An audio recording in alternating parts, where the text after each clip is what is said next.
Experts say the city's automotive industry has bounced back, with more jobs being created than were lost. 2,500 people were put out of work when the factory was closed at Ryton in 2006.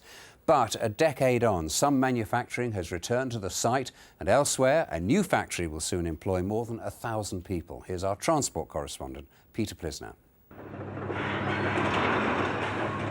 Motoring history being reduced to rubble. This was the scene soon after the Peugeot factory closed. And this was the same site earlier today. A mass of warehouses and a former worker. David Edwards spent 28 years at Ryton. I'm pleased to see it's employing some, but I wish it was employing thousands rather than hundreds.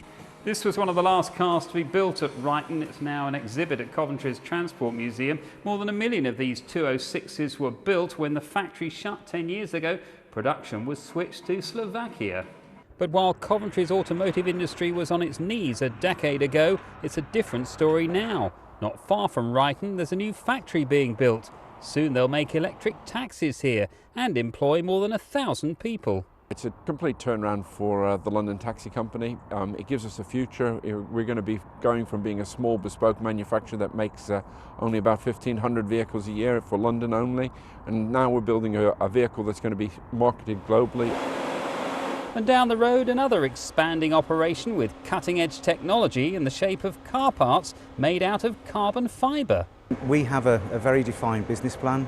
We are looking to grow the company yet again and keep it within Coventry, and also with that looking to develop export orders overseas.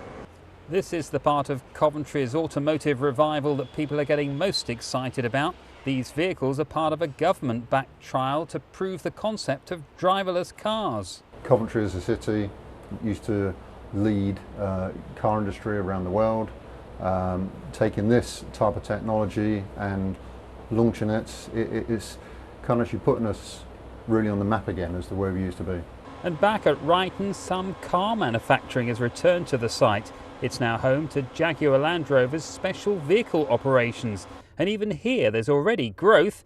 It's now fitting out a second factory. Peter Plisner, BBC Midlands Today. And to find out more about how Coventry's automotive industries are driving new technology, there's a special feature on bbc.co.uk/Coventry and Warwickshire.